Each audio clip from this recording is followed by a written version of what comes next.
घर बैठे यथार्थ गीता मंगवाना चाहते हैं तो डिस्क्रिप्शन में आपको एक लिंक मिलेगा, उस वेबसाइट पर जाइएगा, फ्री में आप घर बैठे अपने लिए यथार्थ गीता मंगवा सकते हैं और अध्ययन कर सकते हैं। लेकिन जो संक्षेप में बात है वो इस सीरीज में बताने की कोशिश करते हैं।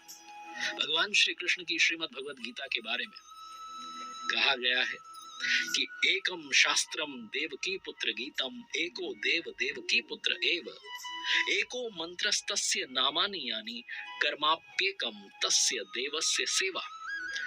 एकमात्र शास्त्र जिसका गायन भगवान के श्रीमुख से हुआ है वो श्रीमद् भगवद गीता है। जब महाभारत के रण के मध्य में धनुर्धर अर्जुन युद्ध के लिए घबरा गया तो भगवान श्री कृष्ण ने अपने श्रीमुख से जिस शास्त्र का गायन किया, जिस गीत का गायन किया, वो श्रीमद् भगवद गीता है। इस सृष्टि में पूजनीय एकमात्र देव हैं वो भगवान श्री कृष्ण हैं। एकमात्र मंत्र है जो उनका नाम है। यहाँ लोग जो हैं दुविधा में आ जाते हैं, उन्हें लगता है कि एकमात्र नाम है भगवान श्री कृष्ण का, कृष्ण कृष्ण जपना है, लेकिन वो स्वयं इसी श्रीमद् भगवद गीता में कहते हैं ओमित्येकाक्षरम ब्रह्म व्याहरन् माम अनुस्मरन्, मेरा नाम ओम है जो अक्षय ब्रह्म का परिचायक है, अगर जपना चाहता है तो उसे जप। ये वो अर्जुन को बताते हैं। कर्माप्येकम तस्य देवस्य सेवा, एकमात्र कर्म है जो उन प्रभु की आराधना है। इस कर्म को और आगे विस्तार से समझेंगे। तो आइए शुरू करते हैं। गीता को समझने से पहले, श्रीमद् भगवद गीता के बारे में जानने से पहले कुछ ऐसे शब्द जो इस शास्त्र में बार बार आते हैं, जिनके बारे में यथार्थ गीता में थोड़ा विस्तार से बताया गया है, आइए आपको पहले उनका अर्थ बताता हूँ। भगवान श्री कृष्ण ने श्रीमद् भगवद गीता में जब अर्जुन को ज्ञान दिया तो क्या उन्होंने अर्जुन को उस काबिल बनाया, उस योग्य बनाया कि वो युद्ध लड़ सके? धनुर्धर अर्जुन पहले ही महान थे।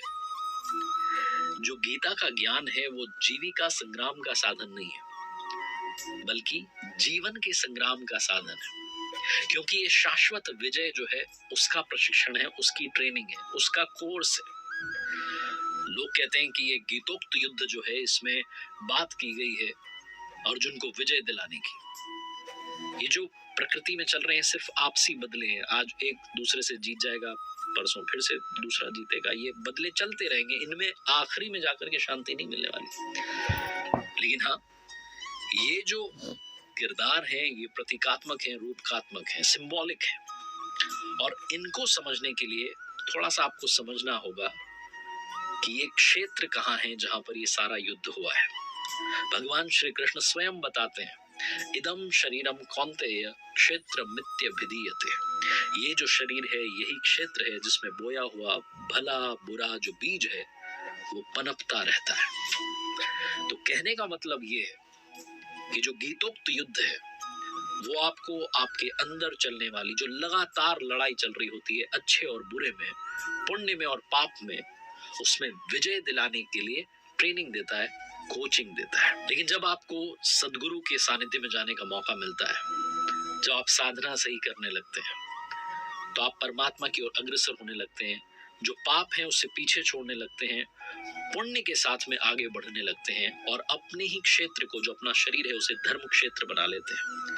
लेकिन अगर आप विकारों के साथ चलते हैं, काम क्रोध लोभ मोह के साथ चलते हैं, तो आप अपने ही शरीर को कुरुक्षेत्र बना लेते हैं। कुरु का मतलब है करो। कुरु जो है एक ऑर्डर देने वाला शब्द है कि करो। जो हमारा चंचल शरीर है ये हर वक्त कुछ ना कुछ कर रहा होता है। जो आप कुछ नहीं कर रहे होते हैं तब भी स्वप्न देख रहा होता है, लगातार किसी न किसी क्रिया में व्यस्त होता है। तो जब हम प्रकृति की तरफ आकर्षित होते हैं तो यही शरीर कुरुक्षेत्र बन जाता है, और जब हम परमात्मा की तरफ आकर्षित होते हैं, उस रास्ते पर चलने लगते हैं, तो यही शरीर धर्म क्षेत्र बन जाता है। इसीलिए ये जो संघर्ष है ये धर्म क्षेत्र का और कुरुक्षेत्र का है। जब बात चली है धर्म क्षेत्र कुरुक्षेत्र की, तो आपको बताता हूँ कि हमारे ही शरीर के अंदर जो हमारा अंतःकरण है उसमें दो प्रवृत्तियां बहुत समय से चली आ रही हैं, और वो है देवी संपद और आसुरी संपद। जो देवी संपद है वो है पुण्य रूपी पांडु और कर्तव्य रूपी कुंती।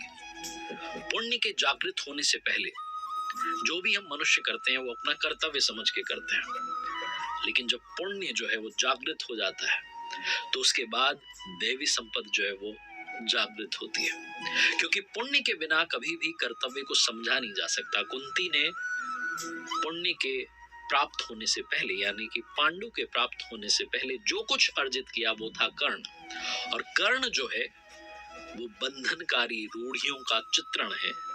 वो बंधनकारी रूढ़ियां जो हमारे दिमाग में बचपन से आ चुकी हैं, वो रूढ़ियां जिससे हमारे पहले वाले उनके पहले वाले बंधे चले आ रहे हैं, उन रूढ़ियों का चित्रण है। जिस दिन पुण्य जागृत हो जाता है उस दिन देवी संपद जो है वो जागृत हो जाती है। फिर आपके शरीर के अंतर मन में धर्म रूपी युधिष्ठिर, अनुराग रूपी अर्जुन, जब आपके मन में अनुराग आ जाता है कि मुझे भगवान को पाना है, तब आप वो गीता का ज्ञान समझने के सक्षम हो जाते हैं, योग्य हो जाते हैं। जब पुण्य जागृत हो जाता है, जब देवी संपद जागृत होती है, तो भाव रूपी भीम आपके अंतःकरण में आ जाते हैं, नियम रूपी नकुल आ जाते हैं, सत्संग रूपी सहदेव आ जाते हैं, सात्विकता रूपी सात्विकी आ जाते हैं, कर्तव्य के द्वारा भव पर विजय, कुंती भोज, ये जो इष्टोन्मुखी मानसिक प्रवृत्तियां हैं ये पैदा होने लगती हैं, जिनकी गणना जो है वो 7 अक्षोहिणी की गई है। अक्ष जो है वो दृष्टि को कहते हैं, नजर को कहते हैं, और सत्य की दृष्टि से जिसका गठन किया गया है, जिसको बनाया गया है, वो है देवी संपद। परम धर्म परमात्मा तक की जो दूरी तय करने वाली ये 7 सीढ़ियां हैं, 7 भूमिकाएं हैं, ना कि कोई गणना है।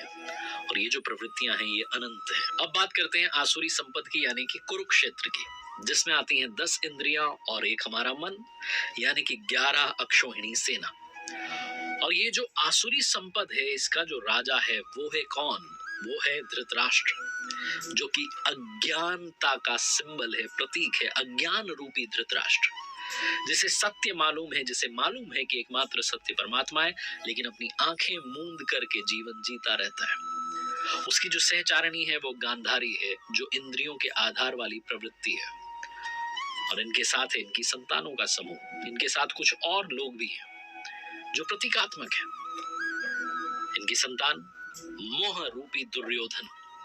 मोह जो होता है वो हर समस्या का मूल होता है, हर विकार का मूल जो होता है वो मोह होता है।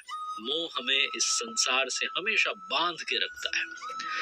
फिर आता है दुर्बुद्धि रूपी दुशासन, जिसकी बुद्धि भ्रष्ट हो चुकी है।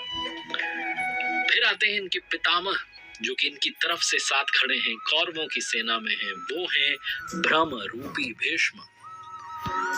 इनके बारे में आगे विस्तार में आपको बताऊंगा, उससे पहले इन सब के बीच में एक पुण्यात्मा और रहती है, जिसका नाम है विदुर, जो रहता तो अज्ञान में है, लेकिन अपनी जो दृष्टि है वो हमेशा पांडवों के कर्मों पर रखता है, क्योंकि वो उनके साथ जुड़ना चाहता है, उनकी तरफ जाना चाहता है। तो आइए अब शुरू करते हैं श्रीमद् भगवद गीता का प्रथम अध्याय, और उससे समझते हैं कि हम सीख क्या सकते हैं। आसान शब्दों में कुछ बातें आप तक पहुंचाता हूँ। श्रीमद् भगवद गीता के प्रथम अध्याय के प्रथम श्लोक में धृतराष्ट्र कहते हैं, धृतराष्ट्र उवाच धर्मक्षेत्रे कुरुक्षेत्रे समवेता युयुत्सवः मामकाः पांडवाश्चैव किम अकुर्वत संजय। सबको मालूम है कि धृतराष्ट्र, जो कि जन्म से अंधे थे, उन्होंने महाभारत के युद्ध को देखा, लेकिन किससे देखा? संजय की दृष्टि से देखा। धृतराष्ट्र श्रीमद् भगवद गीता के प्रथम अध्याय के प्रथम श्लोक में कहते हैं कि हे संजय, धर्म क्षेत्र और कुरुक्षेत्र में जो युद्ध की इच्छा से मेरे और पांडु के पुत्र इकट्ठे हुए हैं, उन्होंने आखिर किया क्या? जैसा मैंने बताया कि धृतराष्ट्र अज्ञानता का प्रतीक है और संजय प्रतीक हैं संयम के। जो अज्ञान है वो मन के अंदर है, अज्ञान से जो मन ढक चुका है वो धृतराष्ट्र है, लेकिन वो संयम रूपी संजय के माध्यम से देखता है, सुनता है, समझता है और जानने की कोशिश करता है कि सही रास्ता आखिर है क्या।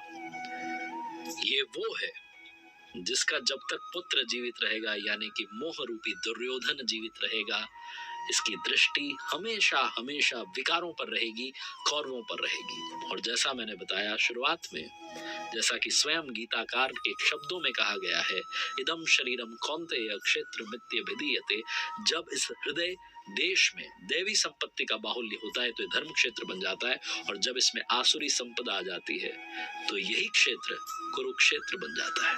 आप जैसे जैसे श्रीमद् भगवद गीता पढ़ते जाएंगे तो आप समझते जाएंगे कि बहुत सारे किरदारों के बारे में आगे बात नहीं हुई है, सिर्फ भगवान श्री कृष्ण और अर्जुन का ही संवाद सिमट करके रह जाता है, क्योंकि भगवान के श्री मुख से जो शास्त्र निकला है वो सिर्फ और सिर्फ अनुरागी अर्जुन के लिए है। लेकिन हम सबको मालूम है कि महाभारत में एक पितामह भीष्म थे जो तब तक जीवित रहे जब तक उनकी इच्छा रही। प्रथम अध्याय के श्लोक 11 में दुर्योधन जो है वो अपने गुरु द्रोणाचार्य से कह रहा है कि अयनेषु च सर्वेषु यथा भागम वस्थिताः भीष्म मेवाभिरक्षन्तु भवन्तः सर्व एव हि। यानी कि सब मोर्चों पर अपनी अपनी जगह आप स्थित रहते हुए सारे के सारे लोग भीष्म की ही रक्षा कीजिए। यदि पितामह भीष्म जीवित हैं तो हम अजेय हैं, इसलिए आप पांडवों से मत लड़िए, आप सिर्फ और सिर्फ पितामह भीष्म की ही रक्षा कीजिए। अब आप सोचिए कि कैसे योद्धा हैं भीष्म, जो स्वयं अपनी रक्षा नहीं कर पा रहे हैं, कौरवों को उनकी रक्षा व्यवस्था करनी पड़ रही है। ये कोई बाहर के योद्धा नहीं है, जैसा मैंने बताया सिंबॉलिक है, रूपकात्मक है, प्रतीकात्मक है, भ्रम ही भीष्म है। यदि भ्रम जीवित है तो जो आसुरी संपद है, जो कौरव हैं, वो अजय हैं। अजय का मतलब ये नहीं कि उन्हें आप हरा नहीं सकते, बल्कि अजय का मतलब है कि कठिनाई से जिसको जीता जा सकता हो। यदि भ्रम समाप्त हो जाता है तो अविद्या जो है वो अस्तित्वहीन हो जाती है, मोह जो आंशिक रूप से बचा है वो भी समाप्त हो जाता है, क्योंकि भ्रम मिट जाता है। दुर्योधन अपने गुरु द्रोणाचार्य से कहता है कि गुरुजी, जो पांडवों की सेना है वो भीम द्वारा रक्षित है, जो हमारी सेना है वो भीष्म द्वारा रक्षित है। पांडवों की सेना भीम द्वारा रक्षित है। भीम यानी कि भाव, भाववस्य भगवान। भाव जो है सिर्फ वही भगवान विद्यमान है। जब तक भाव है आप उस शक्ति के साथ आगे बढ़ते हैं और परमात्मा का दर्शन कर लेते हैं। जब तक भ्रम है यानी कि भीष्म जीवित है, तब तक आपके आसपास वो आसुरी संपदा आपको घेरे रखती है, आपको इस भ्रम में रखती है कि असली आनंद तो सांसारिक सुखों में है, असली आनंद तो संसार की इसी माया में है। वो आपको परमात्मा की तरफ जाने ही नहीं देती। इसीलिए जो कौरवों का इस वक्त राजा बना हुआ है दुर्योधन, जो मोह रूपी दुर्योधन है, वो अपने गुरुजी से कह रहा है, द्रोणाचार्य जी से, कि आप रक्षा करनी है तो सिर्फ पितामह भीष्म की कीजिए। बात चली है गुरु द्रोणाचार्य की, तो पहले उन्हें भी समझ लीजिए। द्वैत का जो आचरण होता है वही द्रोणाचार्य है। द्वैत यानी कि हम अलग हैं, परमात्मा अलग हैं, ये जो भान होता है वही द्रोणाचार्य है। और द्वैत जो है वो आसक्ति का जन्मदाता है। आसक्ति यानी कि अश्वत्थामा। इस दुनिया में कहीं भी आपकी आसक्ति, कहीं भी आपका लगाव है तो अश्वत्थामा जीवित है। इसीलिए कहा गया कि अश्वत्थामा जो है उसकी मृत्यु नहीं होगी। आचार्य द्रोण के बारे में कहा गया कि शस्त्र अगर उनके हाथ में रहता तो उनकी कभी मृत्यु नहीं हो सकती थी, वो अजय थे। इसीलिए भगवान श्री कृष्ण ने कहा कि कौरव पक्ष में एक हाथी है जिसका नाम अश्वत्थामा है, तो भीम जो है उस हाथी को मार दे और ये उद्घोष कर दें, ऐलान कर दें कि अश्वत्थामा मारा गया। तो इस अप्रिय समाचार को सुनकर के, इस बुरे समाचार को सुनकर के जो आचार्य द्रोण है वो शिथिल हो जाएंगे। और यही हुआ, भीम ने अश्वत्थामा नाम के हाथी को मारा और प्रचार हुआ कि अश्वत्थामा मारा गया। आचार्य द्रोण ने समझा कि उनका पुत्र अश्वत्थामा मारा गया, वो शिथिल हो गए, धनुष उनके हाथ से गिर गया और युद्ध भूमि में बैठ गए और उनका गला कट गया। पुत्र में जो अत्यधिक उनकी आसक्ति थी, वो जो लगाव था, वो जो मोह था, वही उनकी मृत्यु का कारण बन गया। अश्वत्थामा दीर्घजीवी था। जब तक मोक्ष नहीं मिल जाती तब तक वो आसक्ति लगी रहती है, वो लगाव कहीं ना कहीं किसी न किसी में बना रहता है। वो अश्वत्थामा विद्यमान रहता है, वो जीवित रहता है, इसीलिए उसे अमर कहा जाता है। प्रथम अध्याय के श्लोक 15 में कहा गया, पांचजन्यम ऋषिकेशो देवदत्तम धनंजयः पौंड्रम ददमो महाशंखम भीम कर्मा प्रिकोदरः। ऋषिकेश यानी कि जो हृदय के सर्वज्ञाता हैं, उन भगवान श्री कृष्ण ने पांचजन्य शंख बजाया। जो हमारी पांचों ज्ञानेंद्रियां हैं, इनको पंच तन्मात्राओं शब्द, स्पर्श, रूप, रस और गंध, इनके रसों से समेट करके अपने भक्त की श्रेणी में ढालने की घोषणा की। जो हमारी इंद्रियां हैं, जो विकराल रूप से बहक रही हैं इधर उधर, इस सृष्टि में लगी हुई हैं, प्रकृति में इसके अंतराल में आसक्त हुई हैं, उनको अपने भक्त की श्रेणी में लाना, ये भगवान श्री कृष्ण का शंख जो है वो उद्घोष करता है। भगवान श्री कृष्ण सद्गुरु थे, योगेश्वर थे।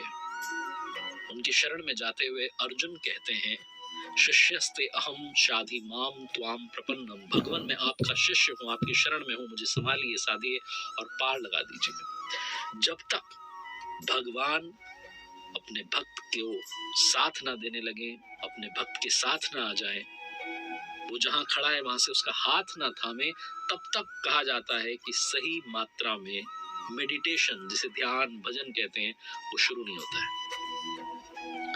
ये बहुत लंबी प्रोसेस है। इसे समझने के लिए आपका स्वागत है इस गीता ज्ञान में, जहां हम बहुत विस्तार से बात कर रहे हैं। अब आगे बढ़ते हैं और बात करते हैं शिखंडी की, जिसे शिखंडनी भी कहा गया कि शिखंडी ने ही भीष्म का, पितामह भीष्म का वध किया, वो तीर चलाया। अब इस प्रतीक को भी समझते हैं कि शिखंडी है क्या। शिखंडी की बात करते हैं, यथार्थ गीता में स्वामी जी लिखते हैं कि शिखा सूत्र का त्याग ही शिखंडी है।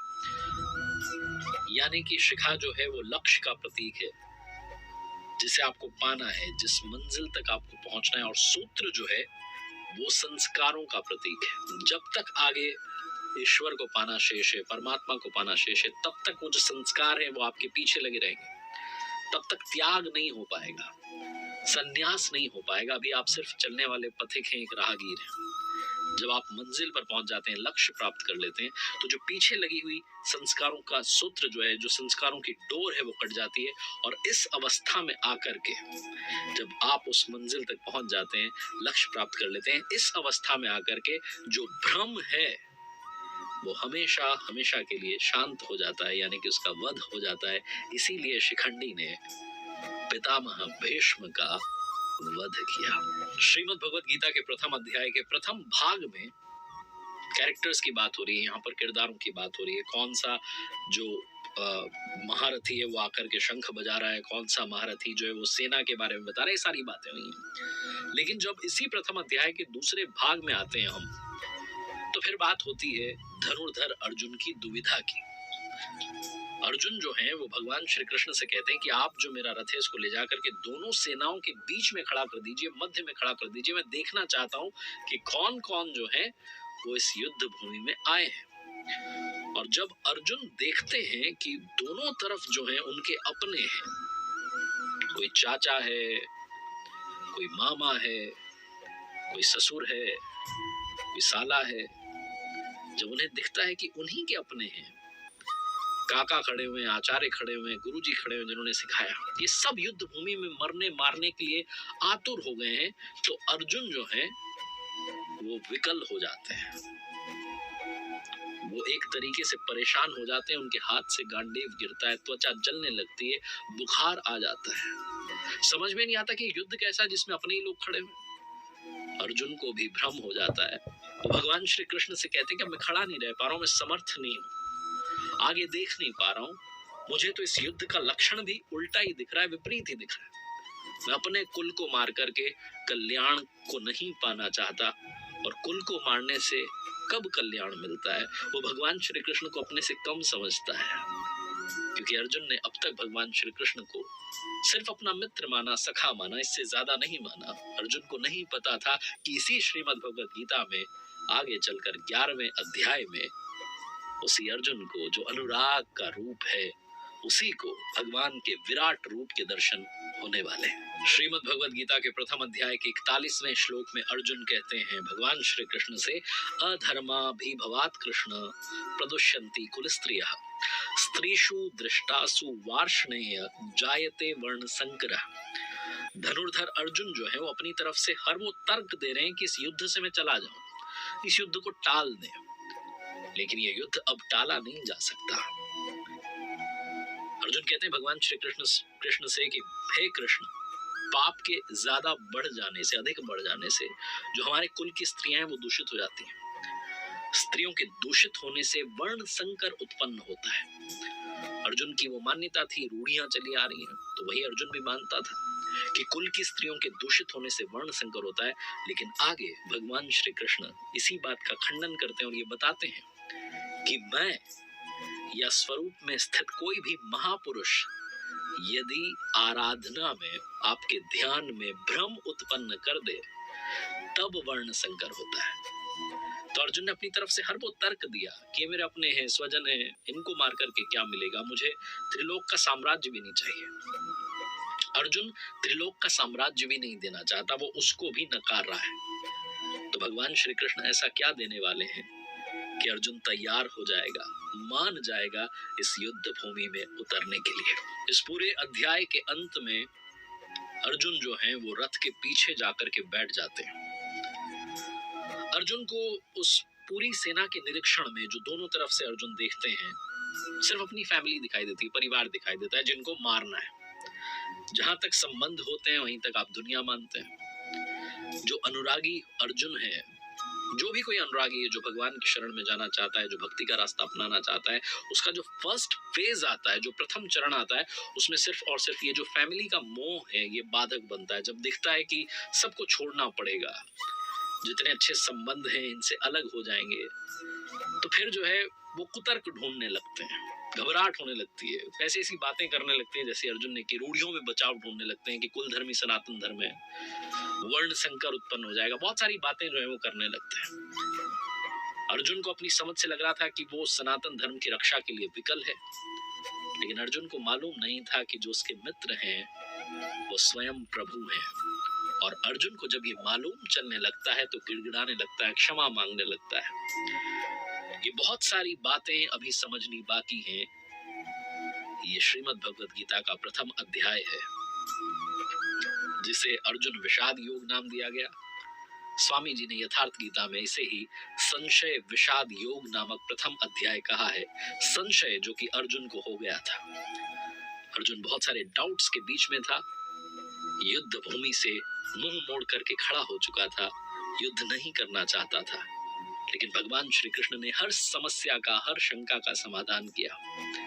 देखिएगा अगले बुधवार को सुबह 9:30 बजे मेरे साथ गीता ज्ञान में दूसरा अध्याय।